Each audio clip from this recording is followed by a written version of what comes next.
안녕하십니까. 세상 읽어주는 남자 이상훈입니다. 오늘 이 시간에는 반도체 설계 자산 업체인 영국의 암 대척점에 서 있는 리스크5에 대해서 한 말씀 드리겠습니다. 최근 소프트뱅크의 암 매각설과 관련해서 애플, 삼성 등을 인수 후보군으로 분류하는 외신이 나오고 있습니다. 개인적으로는 애플과 삼성의 암 인수 가능성은 거의 없다고 봅니다. 일본 기업이고 통신업을 영위하는 소프트뱅크니까 암을 인수했다는 게 솔직한 생각입니다. 애플이나 삼성이나 각국 정부의 반독점 신사라는 높은 허들을 통과하기 거의 어렵습니다. 하지만 더 근본적으로는 암의 비즈니스 전망이 그렇게 밝지만은 않은 상황에서 손정의가 36조 원이라는 너무 비싼 가격에 암을 인수했다는 판단이 작용하고 있습니다. 특히 그 암의 비즈니스 전망과 관련해서 어려움을 가중시키는 요인이 바로 리스크5입니다. 이와 관련해서 짚어드리겠습니다. 일단 그 리스크5가 무엇인지부터 말씀드리겠습니다. 리스크5는 한마디로 오픈소스 플랫폼입니다. 그 암은 사용력격인 높은 로열티를 받고 팬리스들에게 IP를 제공합니다. 하지만 리스크5는 인터넷이나 리스크5 재단 웹사이트를 검색해서 나오는 소스를 고객이 활용할 경우 아주 저렴한 비용으로 칩을 설계할 수 있도록 해줍니다. 공짜 컴퓨터 OS 업체인 리눅스를 연상하면 쉬운데요. 이 저작권의 반대 개념인 카피레프트를 내세우면서 무료로 OS를 보급하도록 한 리눅스 말입니다. 사실 그간 칩 시장에서만큼은 오픈소스 플랫폼의 발전이 상당히 더뎠습니다. 사실 소프트웨어 쪽에서는 오픈소스가 주류로 이미 부상했는데요. 이 1990년대만 해도 마이크로소프트 같은 대형 소프트웨어 회사들은 오픈소스 운동을 외면했지만 지금은 분위기가 완전히 달라졌습니다. IBM만 해도 오픈소스 소프트웨어 시장을 개척한 회사 중 하나로 평가받는 레드햇을 인수했고, 리눅스를 사회주의라고 비판했던 마이크로소프트마저도 지난해 세계 최대 오픈소스 코드 저장소인 깃허브를 사들였습니다. 이에 반해서 칩 제작의 경우는 상대적으로 오픈소스 성장이 더뎠습니다. 그런데 최근 몇 년 새 변화의 바람이 나타나고 있습니다. 이 수년 전부터 사물인터넷, 증강현실, 웨어러블 환경 조성으로 새로운 IT 시장이 창출되면서 리스크5도 주목받고 있는 것입니다. 이 신규 시장은 표준 제약이 덜할 수밖에 없습니다. 그런 만큼 새롭고 저렴한 리스크5로 칩 설계에 도전해보는 분위기가 시장 전반에 조성되고 있다는 뜻입니다.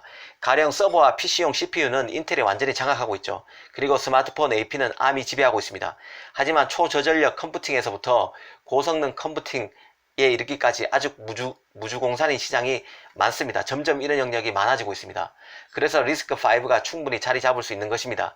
일전 방송에서 암이 차세대 플랫폼 시장에서 계속 승자의 자리에 있을 수 있을까 하는 의문을 던졌는데 바로 이런 이유도 작용하고 있습니다.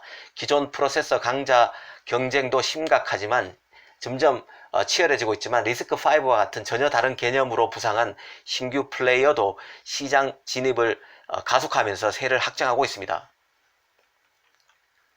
여기서 암의 비즈니스 구조를 다시 한번 보겠습니다.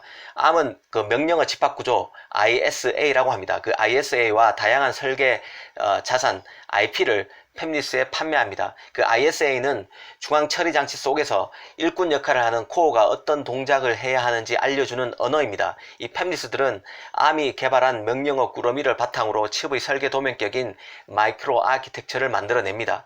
그 모바일 AP가 처리해야 할 정보가 늘어나면서 이 암은 복잡하고 고도화된 명령으로 구성된 A 시리즈, 그리고 중보급형 명령으로 구성된 R, M 시리즈 등을 각각 선보여 왔습니다. ARM은 특히 모바일 칩용 ISA 시장에서 압도적 점유율을 보유하고 있는데요. 이 독보적 기술로 설계회사의 값비싼 ISA 사용료를 받으면서 오랜 시간 강자로 자리매김할 수 있었습니다.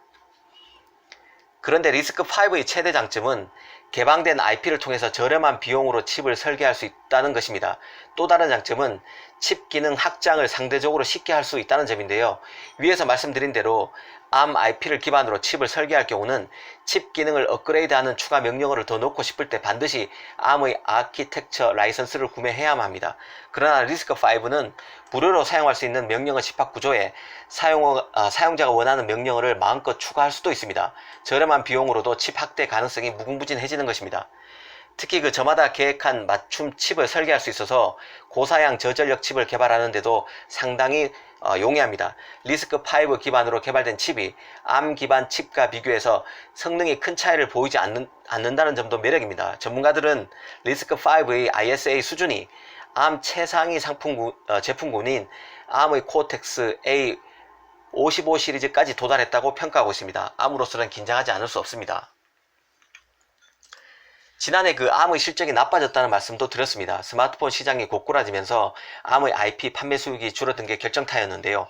하지만 다른 이유도 있습니다. 바로 리스크5가 성장하면서 ARM이 자신이 보유한 그 반도체 솔루션 진입 장벽을 낮춘 것도 한몫하고 있습니다. 가령 ARM은 지난해부터 플렉시블 액세스란 프로그램을 만들었습니다. 이는 일정 금액을 지불하면 칩에 필요한 회사의 IP를 마음껏 가져다 쓸 수 있도록 하는 프로그램입니다.